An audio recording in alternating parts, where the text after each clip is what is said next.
Thank you very much for the kind invitation. I'm very glad to be back in Dresden, where I've been working for 7 years. It's a beautiful city, has become ever more beautiful, and it's a great place for science. So I hope I can excite you for some of the new work I've done. And I'd like to start actually with the great civilisations. When we went to school, we were really impressed by the Egyptians, for example. They had to come up with really impressive ways of construction. They have invented basically paper, hieroglyphs, mirrors, glass, and what is more important for a German, of course, is what to put into the glass, which is beer. It also comes from the Egyptians. Then the Greek came up with windmills, with rowing boats, gear wheels. But what is more interesting for us today is philosophy and democracy. And then the Romans invented cement, paved roads, bridge construction, and Roman law, something that we are still orienting ourselves at. Of course, we shouldn't forget about the Chinese, which invented porcelain, gunpowder, compasses, printing, silk, and many more things. So, are we doing well as compared to this? It seems that actually we are struggling with quite a lot of problems, and what would allow us really to turn our society into the next big civilization? That is the question. But for this, we first have to solve a number of problems, like financial crisis, social and political instabilities, global warming, organized crime, and also find solutions to quick spreading of diseases, to mention just a few of them. And I'll give you a few ideas how I believe we could actually approach them in a totally new way. So first of all, we have to ask ourselves, why don't we understand society so well? We have understood the physical world based on elementary particles. Why isn't that possible so far in sociology or in economics? And let's go into a system which is not physics, but involves already human decision-making and behavior, which is traffic. I'm choosing this problem because everybody has an idea about traffic, and we've made large progresses at the time when I was here at TU Dresden. And you can see over here two pictures that are showing basically the traffic situation close to Frankfurt. Obviously there are traffic jams, yes, as expected, along the freeway in the course of time, and those patterns look really terribly complicated. I must admit, had I seen those traffic patterns when I started to do traffic research, I would have given about modeling this from the very first moment. So you wouldn't think this is possible to describe with an analytical theory. However, at that time we already had some ideas, and the idea now is, can we cut this down into elementary patterns and understand those elementary patterns and under what conditions they come about? There are also some quite counterintuitive behaviors of traffic flows that we need to take into account. So it's not as easy as you would think to drive in a circle. Of course, when the density is high enough, then after some time, a small perturbation can actually trigger a so-called phantom traffic jam. And if you would now ask the drivers, look what has happened here, you didn't want to stand in a traffic jam, so tell me what happened. They would probably say, well, there was a stupid driver in front of me who didn't know how to drive. But mathematics knows better. We have models for this, and those models tell us that when the density exceeds a certain threshold, then small variations in the speed, which always occur, of course, would be amplified course, drivers respond with a delay, so they have to overreact a little bit, brake a little bit harder to avoid an accident, and that amplification effect is carried on from one car to the next one, so there's also a cascade effect, and as a result of this, everybody ends up in a traffic jam, although nobody wants this. Now, this is an important example because it shows us that in a situation which is not complicated at all, where people have good equipment and apparently all the information you would think they need to do the task, and highly motivated to do the right thing, finally fail to do a good job. And it tells us that there are systems in our world we call systemically unstable, which are characterized by the situation that sooner or later things will go wrong, even if we try hard to do the opposite. And that's terrible. And it tells us, okay, maybe we should avoid these kind of situations. And I will tell you that we're surrounded by this kind of situation where people are operating a system just in the wrong parameter regime, creating in this way such kind of instabilities which finally are very costly and also cost lives of people in many cases. Fortunately, there is complexity science, and it allows us to understand this counterintuitive behavior. So we really managed to cut down those complex traffic patterns into elementary ones. And not only this, we were able to describe those patterns with simple models. In fact, those patterns were predicted by models before we could measure them.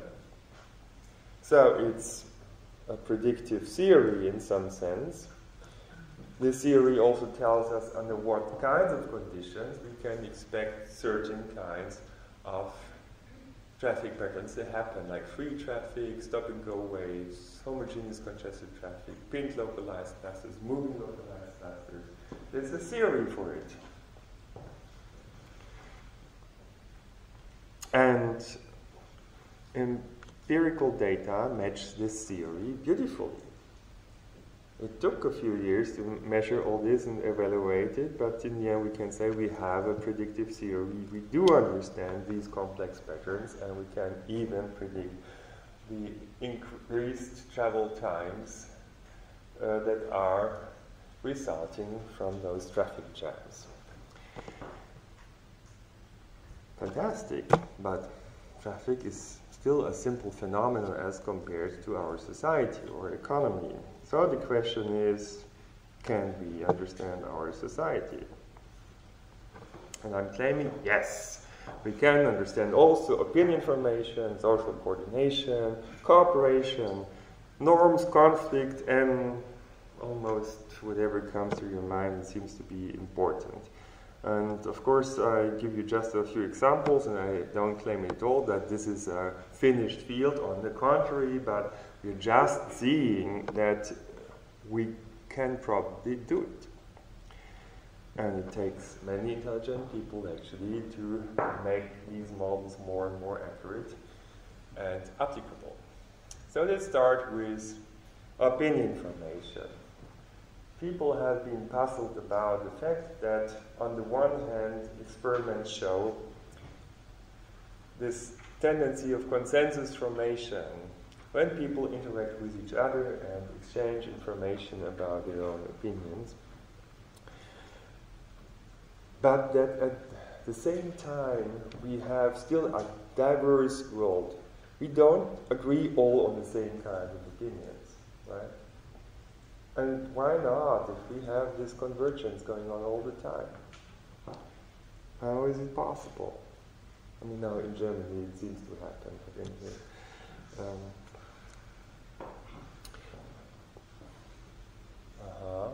Interesting. Complex patterns. You just fix your plug, it's probably the plug which connects. No, it's probably a special slide. A special slide that we have to live with. Complex dynamics. And so people really had to come up with models for this diversity despite of convergence. And they said, okay, let's take a bounded confidence model and assume that people wouldn't influence each other if their opinions have a large difference. Ah, that's much nicer. This is a place where you would like to be. It's a magical phenomenon. I think I should just spend a minute on this. Oh.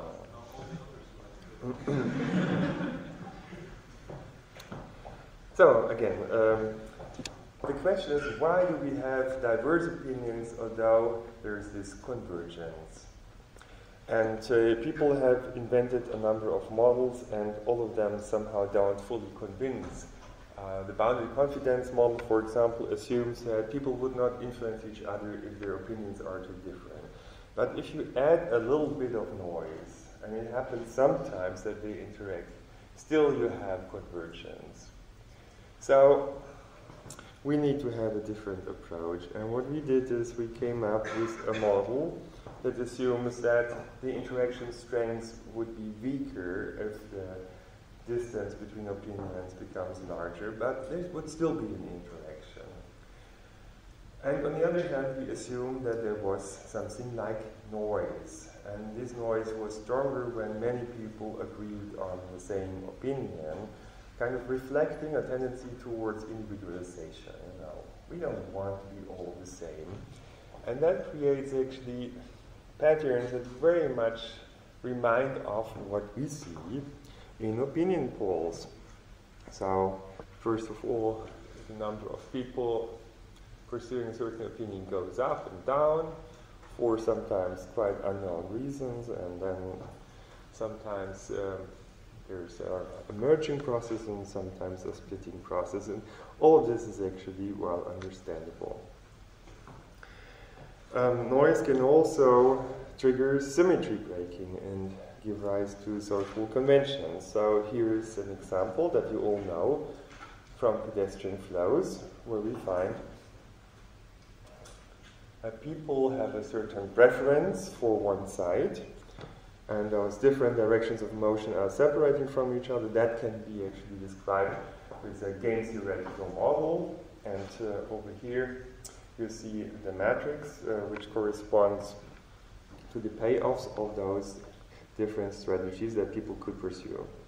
It's called the coordination game, and it basically reflects that people will be able to pass each other if they both go to the same side, like to the right-hand side or to the left-hand side, and otherwise have to try again. So there's a benefit of doing the same thing, and for that very reason, more and more people will do the same thing, and we get the following equations, which have three stationary solutions corresponding to a 50-50 situation, to everybody going on the right-hand side and everybody going on the left-hand side. And now the natural state would be a 50-50 situation. And the question is, why do we end up with a social convention? Well, it turns out that this 50-50 situation is an unstable stationary solution. So a little bit of fluctuation will drive the system away from the 50-50 situation into a social convention. And now we got interested in this equation because it does interesting things. So let's put some other payoff matrices into this equation. For example, the prisoner's dilemma game. This is a special case of a social dilemma where cooperation would be good for everybody, but it's risky and it's tempting not to cooperate. That means if others cooperate and you don't, you get an extra payoff. And that basically undermines the stability of cooperation and drives the system into a tragedy of the commons where everybody gets a poor payoff. I'll come back to this later on because it's not just a theoretical problem. So in some sense we can say, in the very same way as the free traffic flow became unstable and we had a breakdown of traffic flow, also cooperation here in the prisoner's dilemma or in most social dilemma situation is unstable and breaks down. And that's the problem. So instability. And people have been working on these problems a lot because one can say society is about the struggle between chaos and order. And society is facing a lot of social dilemma situations and has to come up with mechanisms to stabilize cooperation. And there are a number of biological and social mechanisms to do that. And here you can see a few, which are transforming a prisoner's dilemma into another game which allows cooperation to happen. So kin selection, for example, direct reciprocity, means repeated interaction, indirect reciprocity, such as reputation effects, punishment, network interactions, and so on.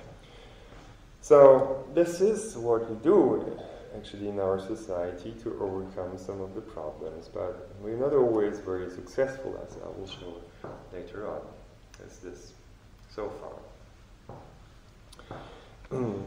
And I'd like to show you another mechanism which is actually capable of creating cooperation in a quite surprising way.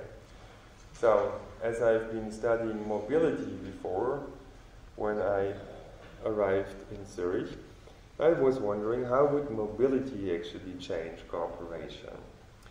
So let's have a look at a spatial prisoner's dilemma. Red corresponds to defection, blue to cooperation, a 50-50 situation in the beginning.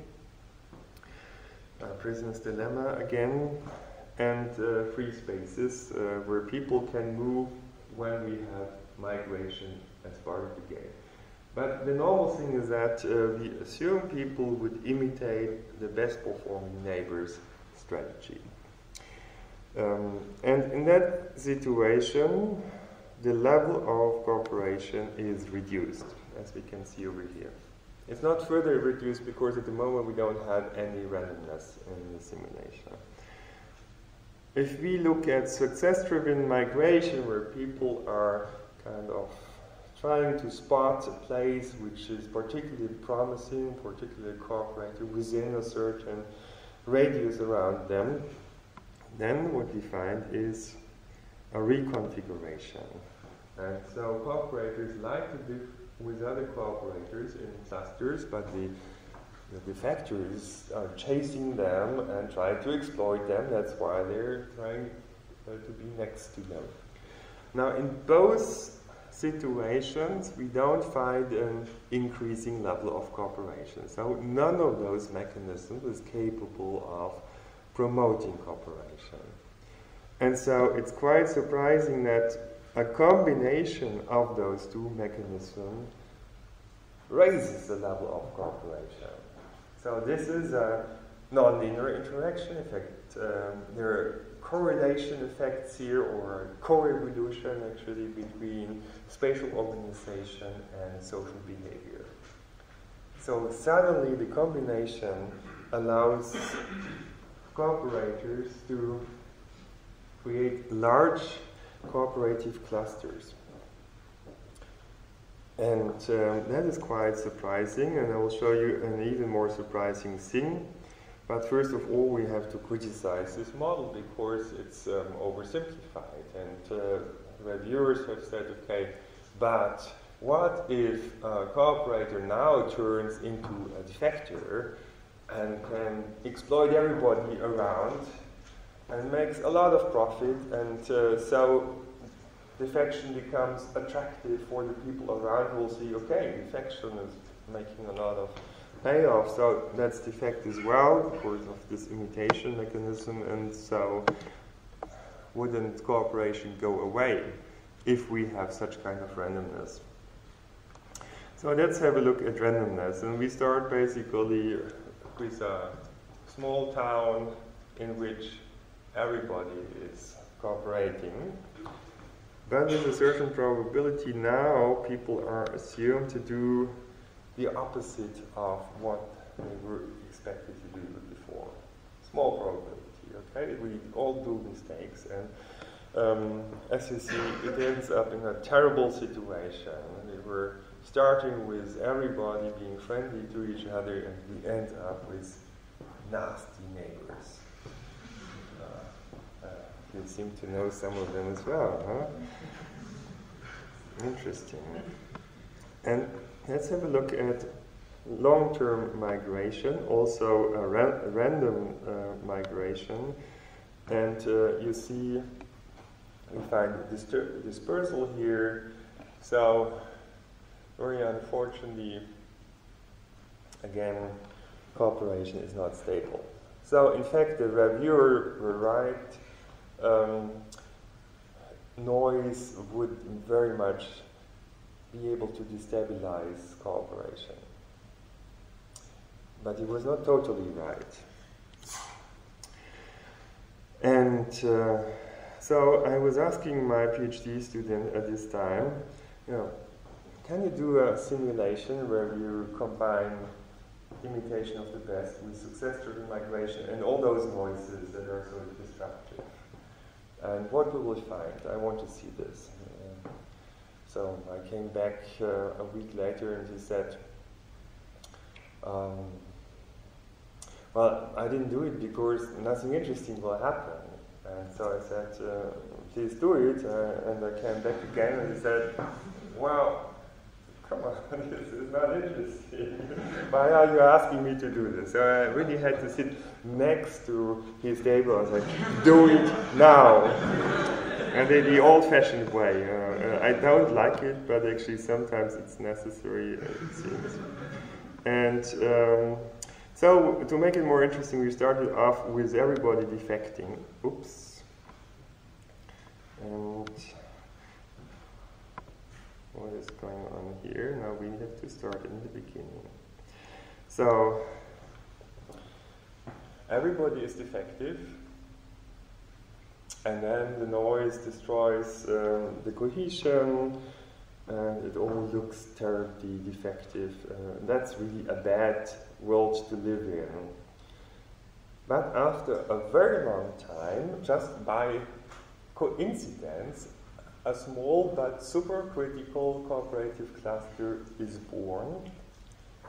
So it takes this noise to make the mistake and allow this to happen. And once the supercritical cluster has been born, actually, cooperation is spreading very quickly all over the world. That was very interesting. And I think it's happening, actually. And maybe it's not yet everywhere, but there's some hope that it will be spreading more. People say, okay, this is a model. I don't think this is really happening in reality. So we had to do an experiment, and we have a beautiful lab, and let's see what the experiment says.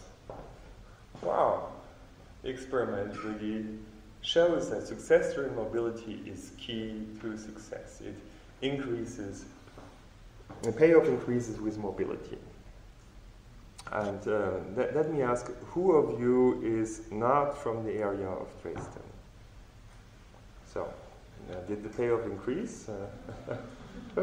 I guess so. So there must be a reason why so many of you have been moving here. So, however, too much networking is not good. It can destabilize the world. And I'd like to come to the financial system.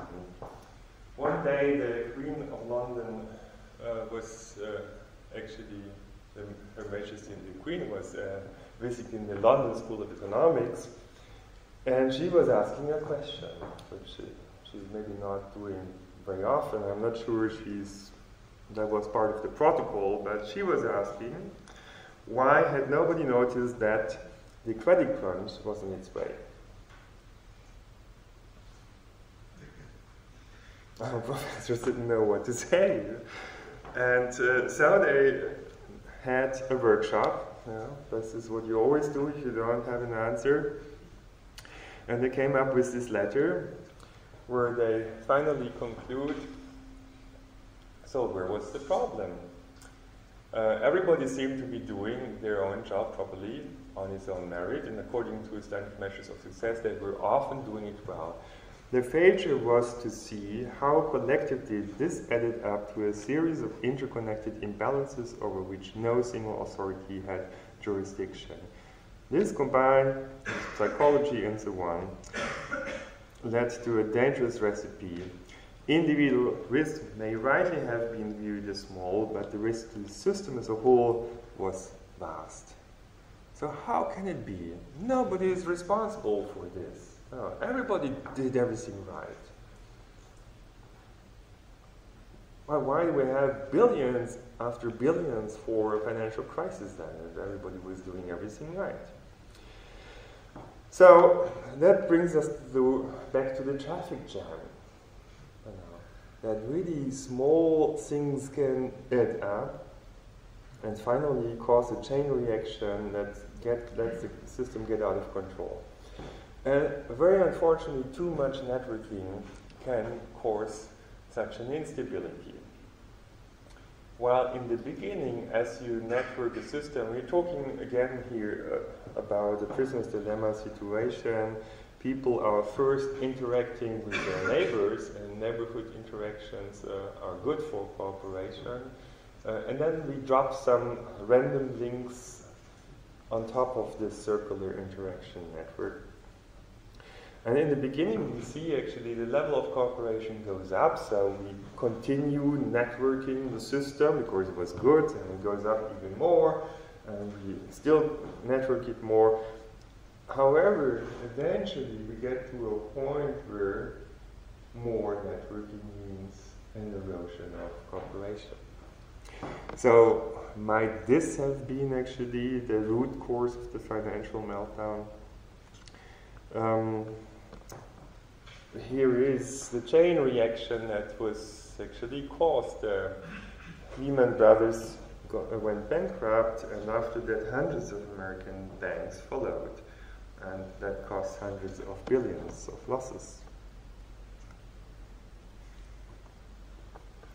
Well, in fact, it turns out that the network of banks has become much denser over time, as Andy Haldane's study of the Bank of England shows. So that could very well have been the mechanism, and we need to be careful, therefore, that we don't blindly network everything without considering the implications on the stability of the system. In fact, we know that networks of networks are even more vulnerable. And so it could be that without knowing it, without wanting it, people have perhaps created something like a global time bomb, where a small trigger could actually trigger off cascading effects of global scale, which finally could have disastrous consequences. And the World Economic Forum calls this a perfect storm. Just to stimulate your imagination, let's have a look at this. These are table tennis balls on top of a mouse trap. So far everything is stable. Then, yeah, if something is dropped, let's see what happens. It's your fault now.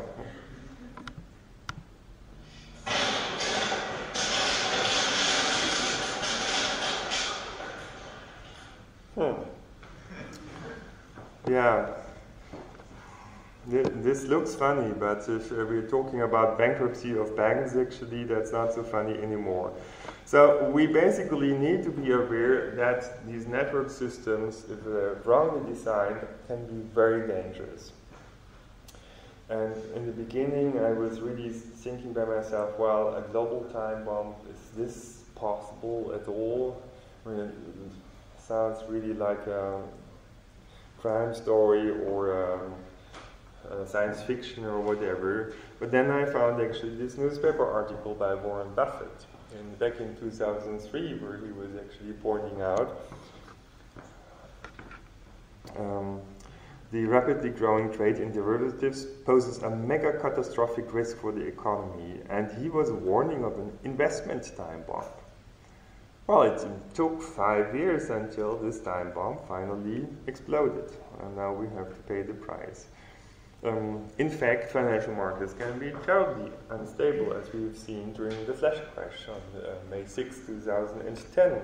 $600 billion evaporated in just 20 minutes, and fortunately, this was not just before the stock market was closed down on Friday afternoon. So there was some time to recover, but that was kind of scary scene. And it turns out it was again a cascading effect due to automatic trading. So what do you have to do in order to build systems that are safe? Well, it's good actually to have a look at what everybody is having at home, which is a set of fuses which are built-in engineered breaking points and placed at locations where a damage would not be large. In fact, if you have a local overload at home in your electricity network, it would allow you to avoid that your house burns down. And exactly, we need the same thing for the financial architecture, I would say. And that requires economists to talk to engineers and complexity scientists. But every global network or every large-scale network needs to have such kind of engineered breaking points. Everything else would be irresponsible because every node, every link can fail. And so it's really just a matter of probability that things will happen sooner or later that you don't want to happen. And we can also understand conflict much better. We had the opportunity to work with data showing us conflict in Jerusalem, and it turns out that basically one violent event is often a response to a previous violent event. And you might interpret it in a way that people actually try to tell the other side, don't mess up with us, because otherwise you'll have to pay a high price. So you want to send a signal, we want to live in peace, but as you have people paying your revenge all the time, instead you have an escalation effect again. That's basically such a cascade effect that causes the problem. And so we've been coming up with an agent-based simulation considering geographical distance, but also social-cultural distance, which turns out to be very important to understand the process. And that allowed us not only to reproduce the situation well, but also to compare different counterfactual scenarios. Basically, those political scenarios that are under discussion in the past years, which includes the Clinton plan back to '67, but also a Palestinian proposal. And it turns out that all those proposals would actually reduce the level of violence in Jerusalem dramatically. So one would have just to implement one of them. So can we fix the problem that is caused by noise and instabilities? And in fact, this is a computer simulation of this annoying stop-and-go traffic that we're still facing every day. And you see, this has been created by Martin Dreiber in Dresden, and I've discovered him over here in the audience. We can talk to him later on. And he came up with this beautiful 3D representation. I'm in particular proud of this coffee meter, which is measuring changes in the acceleration and therefore discomfort. Yeah. Now, the special thing about this car is also it's a phaeton that can fly. Yeah. And so that's the next model of the phaeton, and it allows you to see the reason for the stop-and-go traffic. And so those few cars that are creating small perturbation in the flow. Now we are accelerating everything, not to lose much time, but the inflow stays the same. And then we turn on a traffic assistance system, which has been developed jointly with Volkswagen. It has a radar sensor that measures the distance and relative velocity and drives the car automatically.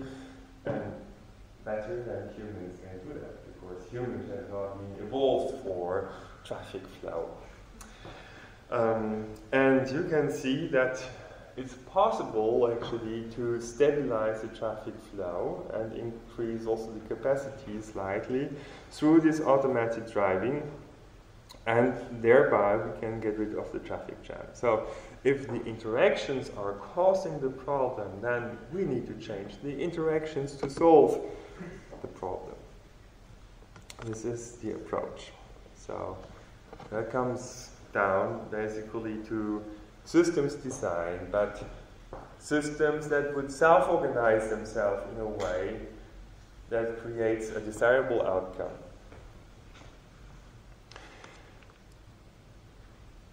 The classical approach is that if you have a complex system and doesn't do what you want it to do, you're trying to force it to do exactly what you want it to do. So we call this complexity control, and I believe it's an entirely wrong approach. It's a misconception, actually. But somehow it goes back to Thomas Hobbes' Leviathan. It's more than 300 years old, and Thomas Hobbes was basically saying we need a powerful state in order to establish social order. Otherwise, people would behave like a selfish beast. And so, we created states and strong governments and law, tens of thousands of laws, and institutions to sanction if people don't comply with laws, and police. And it turns out, however, that this is terribly expensive. Yeah? So most industrial countries have 100% GDP of debt or even more, and nobody seems to have any idea how we would ever pay this back. So it seems like we're getting to the point where this system might not work much longer, and we need to come up with a different kind of approach. Unfortunately, also, these attempts to control complex systems often don't deliver the expected results. And this is because complex systems are often hardly predictable. Like weather forecasts somehow. We know it's possible, but only for short term, and it's probabilistic. We cannot rely on it. And it's not because we have bad physics, it's because of turbulence. So there's a phenomenon that we understand reasonably well that prevents us from knowing the future forever. And there are other phenomena that we need to take into account, which is that complex systems are difficult to control. So, for example, if you want to change a system, you may change, the payment or working hours or whatever, the taxes, and you do this, and it turns out it doesn't change much. And then you say, okay, let's raise the taxes further, and or let's work harder, or whatever, and still you don't get the effect you want to have. And then often you get someday to the point where you push it too hard, and the system goes in a completely different state. And that is what we call a phase transition or a systemic shift at the tipping point. But there are also other problems. For example, take a hunter who wants to get a system with rabbits and foxes into an equilibrium which is over here. So he really tries to drive the system to this point, but due to the nonlinear interactions in the system, something else happens, which is he's ending up over here. And these kind of things are happening in reality all the time, and that's why managers and politicians have so great difficulties. The system doesn't do what they want it to do. And that's why we need complexity science, a different way of thinking about the systems to solve the problems. So one of the approaches that has been proposed is Adam Smith's invisible hand. So basically he said if everybody is just doing what is best for himself or herself, that will also create the best possible social and economic outcome. A very simple principle, and it sounds like something you would love to believe in. And in fact, it was inspired in some sense by observing bees and ants, which are organized in a social way. And they have queens, but the queens don't tell the other bees or ants what to do. They just lay eggs, basically.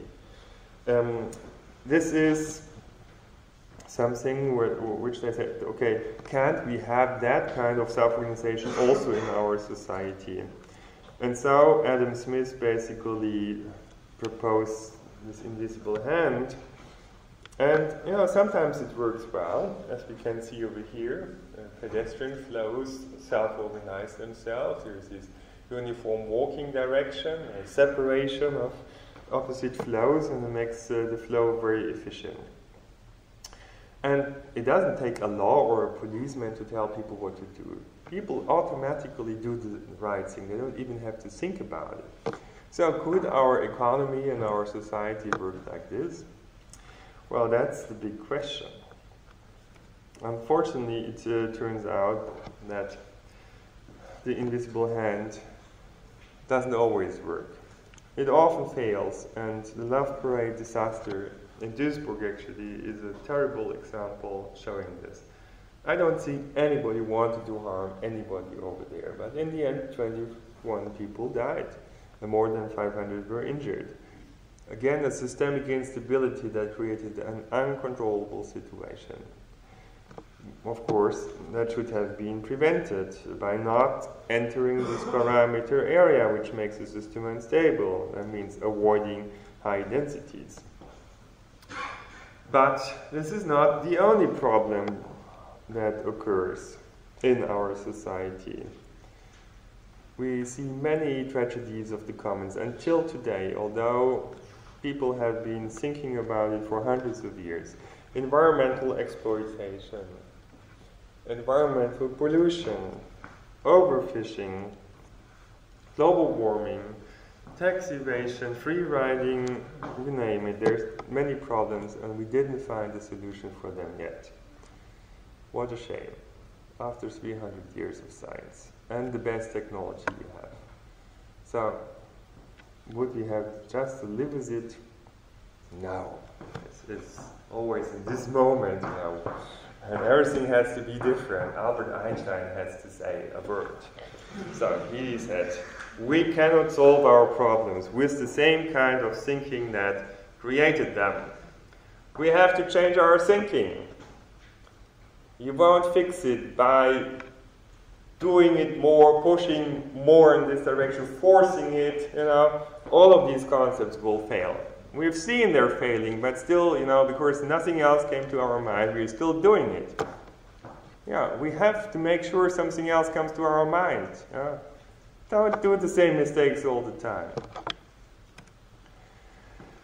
And in fact, I believe there is a new way of organizing our systems. We had different kinds of organizations of societies in the past, and also of markets.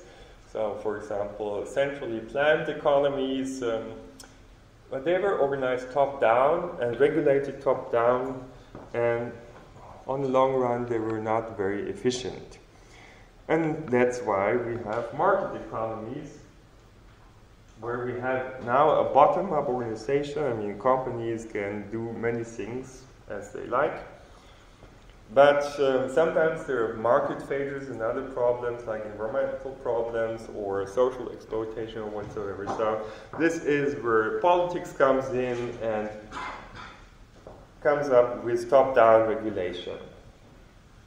So there is a steady struggle between the bottom-up self-organization of markets and the top-down regulation of politics.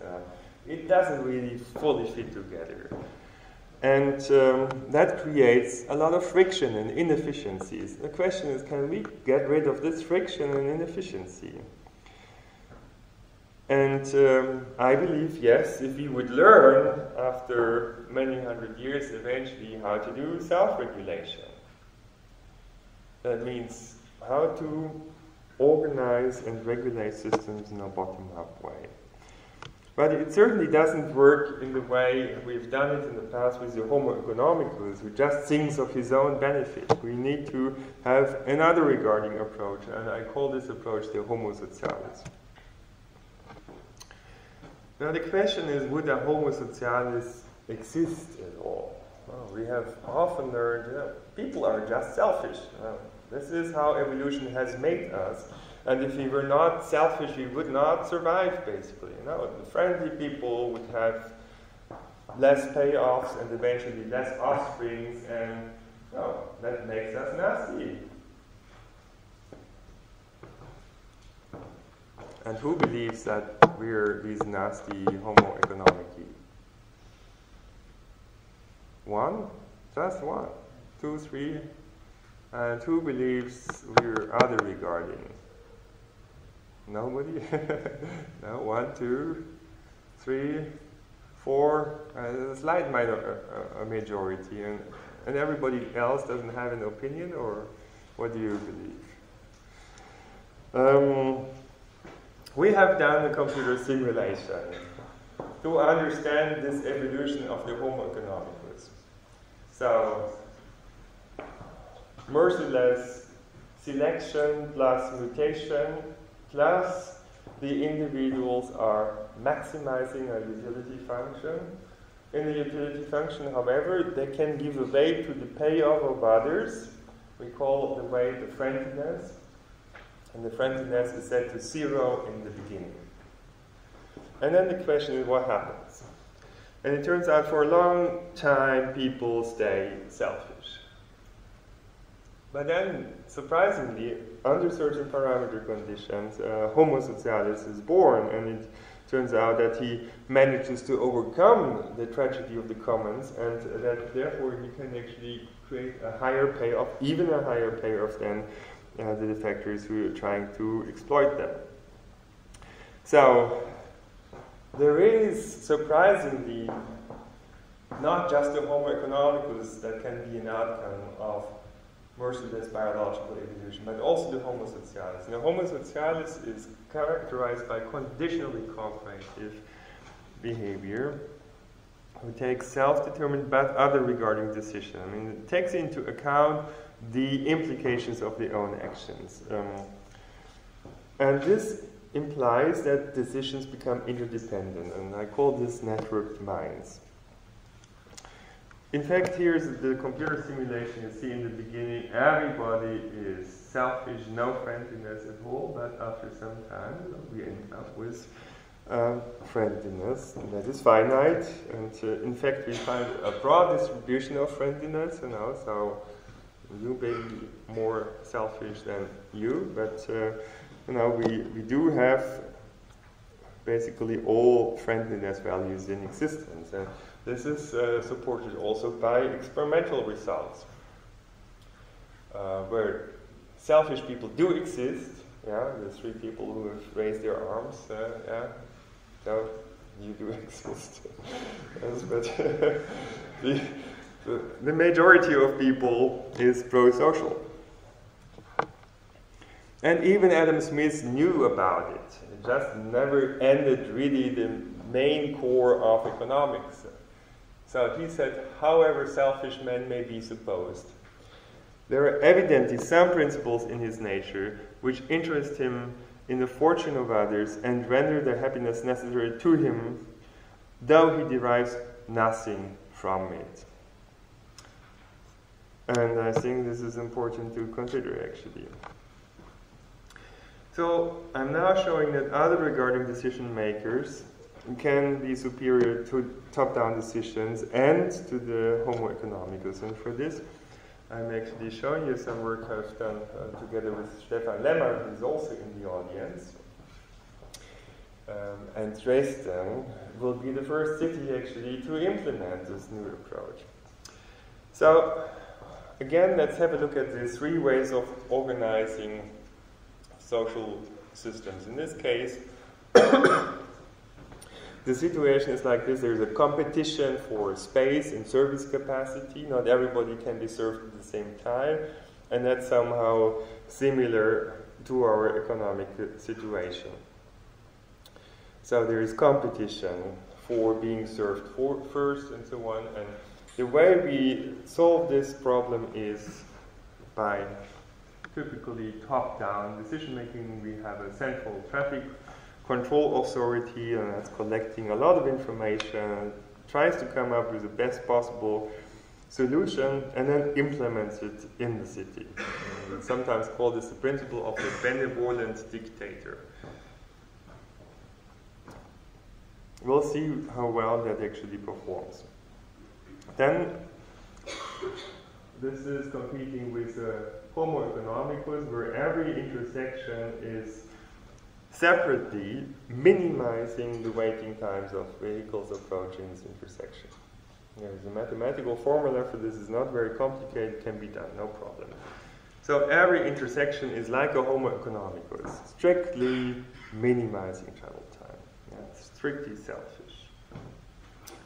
And then we assume a third case where intersections are communicating with each other, exchanging information, and are taking other regarding decisions, in the sense that when a queue grows large, I will clear the queue in order to avoid spillover effects at the upstream intersection, which this intersection wouldn't have to care about, but we'll see how important that is for the performance of the system. So here are the results. And it turns out that the top-down regulation is doing reasonably well, but not at all in the best possible way. And the reason is traffic optimization is an NP-hard problem. So you cannot solve it in real time. Optimization is just too complex. And that means you basically have to optimize for a typical situation, like typical Monday morning at 11 o'clock, or a typical Friday afternoon at 4 o'clock. And it turns out, on the other hand, however, that this optimal control for this typical situation is not optimal for the real traffic flow, because the traffic flow varies a lot. So it's hardly predictable, as many complex systems. And for a hardly predictable system, neither planning nor optimization are a good approach. It's flexible adaptation. And that's actually why this Adam Smith-like selfish optimization of each intersection is actually performing much better. So the queue lengths shown as a function of the capacity utilization are much smaller, a long way. However, what we see is that at a capacity utilization of 60%, suddenly the queue length explodes. That means now Adam Smith's invisible hand doesn't work any longer, and we need to have something better. So this is the moment where usually the top-down control jumps in. But we see that the bottom-up self-regulation based on this other regarding Homo economicus control is actually doing much better.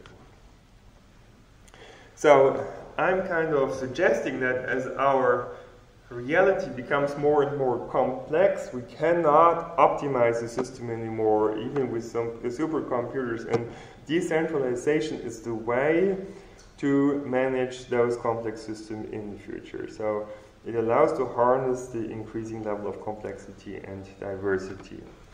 And here you can see how beautiful those green waves are, which are resulting from these self-regulation principles that have actually been inspired by oscillatory flows at bottlenecks and pedestrian flows. Now there is an important point. If we have the wrong institutional settings, such as anonymous homogeneous markets, that will destroy cooperation. The Homo socialis will behave like a Homo economicus. So it's our institutions that are not properly chosen. And we can see over here for the Homo socialis to thrive, you need to be in a particular parameter range. And here, actually, what is important for the evolution of the Homo socialis is that offspring stay close to their parents. But there are other mechanisms which would also support as Homo socialis, and these are social media. Social media and reputation systems. And this is the reason, I believe, why these social media are spreading so quickly, and also the reputation systems, because they are countering the destabilization that the more densely networked global world is creating. So, for example, we have Facebook likes, or we have ratings at Amazon, and it turns out that reputation is good both for sellers and for buyers. Sellers can sell their product for a higher price if they have a good reputation, while buyers can trust in the exchange and they get a better service. So, reputation systems are good. Just we need to make sure that we're not ending up in a filter bubble where a company basically decides what is the world that we're seeing, because that would undermine the wisdom of the crowds, which is the basis of our democracy and also of financial markets. So I'm pleading here for pluralistic recommender systems, where basically the users themselves are specifying the reputation filters that they're using. So they could give a particular weight to the information sources they're trusting into, while they could discard other information sources they're skeptical about. And they could share those reputation filters with others, and their friends could modify them and improve them, and this would create something like an ecosystem of information filters, which would become more and more successful in getting useful information out of the web. So I'm saying that it's time to create suitable institutions for the 21st century. In the past, we have created public roads, public schools, public parks, public museums, public universities, many things which are important for the level on which our society has arrived. So what are the institutions that we need to have for the 21st century? What are the institutions that might create a new civilization? Well, I believe we need to create global, trustworthy, transparent, open, participatory information communication platforms. And so information is going to change our society and economy. It has the potential to revolutionize all our institutions, schools, universities, administration, everything.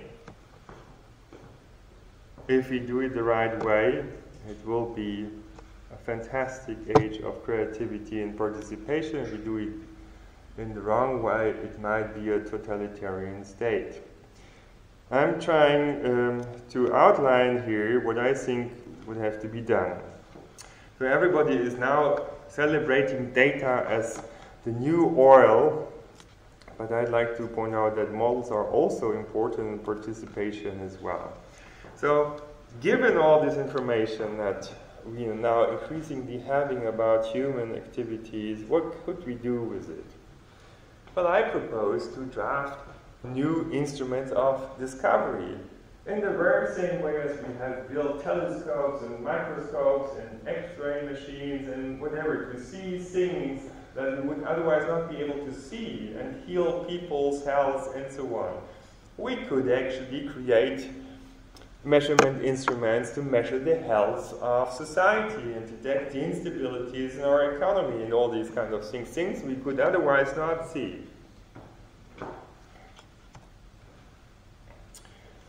And so these are the three main platforms that I think should be built.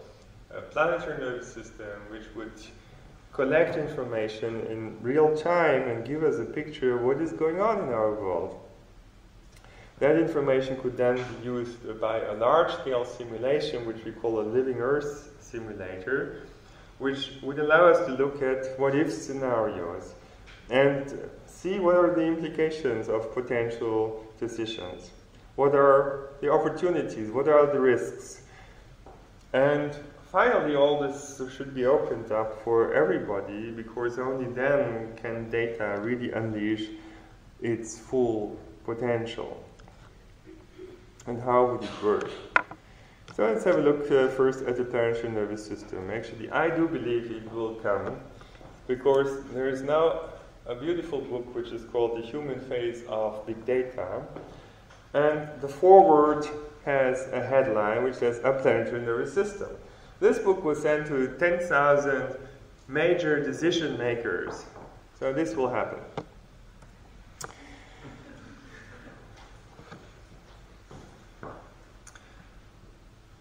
So how can you imagine it to work?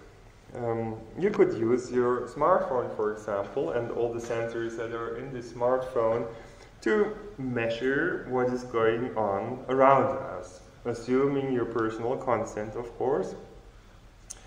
Of course, that should also be done in a privacy-respecting way. But in principle, with this data, we could measure the social footprint of our decisions and actions, not just the environmental footprint. We could measure social capital, like cooperativeness and trust, and many other things which are really important for our society to thrive.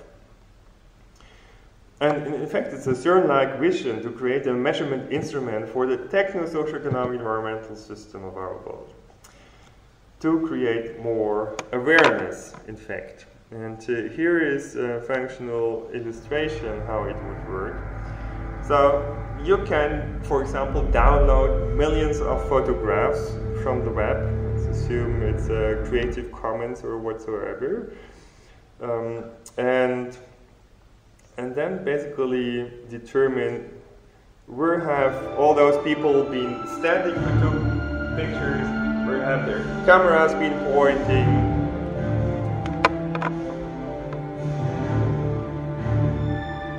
And then put it all together. And it takes a day, but you don't have to travel. You can do it from your own computer. And you end up with a 3D representation of the outside world from your home desk, basically.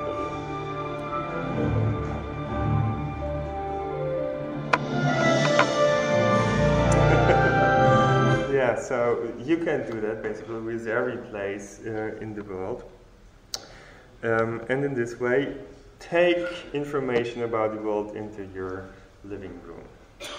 And that allows us to create new compasses for decision makers that would take into account not just GDP per capita, but also health, environment, social well-being, happiness, and so on. So wouldn't that be nice?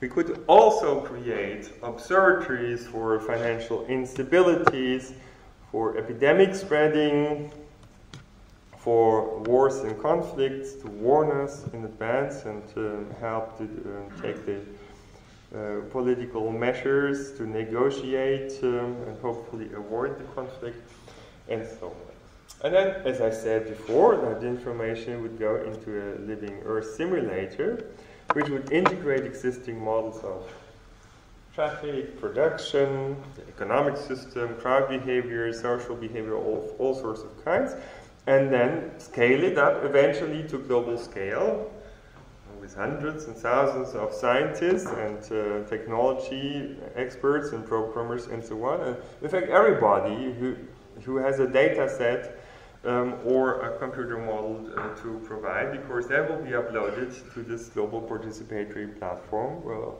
everybody can use it, maybe for a fee, and rate it to create this reputation. So, like with our weather forecast, we could then eventually increase the degree of detail and the accuracy. And of course, it wouldn't work well in the beginning, but after some years, as with our weather forecast, it would become a useful thing. For every euro we invest into weather forecasting technology, we create a 5-fold benefit, 500% benefit. While devastating pandemics have so far been rare, today's high population densities and intense mobility increasingly threaten to push epidemics to pandemic proportions. The costs of such pandemics can be immense: countless fatalities, untold physical and emotional pain, soaring healthcare costs, and supply chain disruptions. Now, with you, we can analyse how infections may spread globally and assess the best ways to minimise their impact. By combining epidemic models with real-world data. Glebe produces simulations of the global spread of infectious diseases by integrating 3 layers. The first layer looks at people and their geographic distribution with respect to major transportation hubs. The second layer adds data on the mobility of the people, how they commute, and travel around the globe. The third and final layer adds the epidemic model, which can define complex disease scenarios and response strategies such as vaccination campaigns or emergency travel restrictions. Combining these 3 layers, Glebe simulates epidemic spread at a worldwide scale. The resulting forecasts and scenario analyses help inform on how best to counter pandemic threats.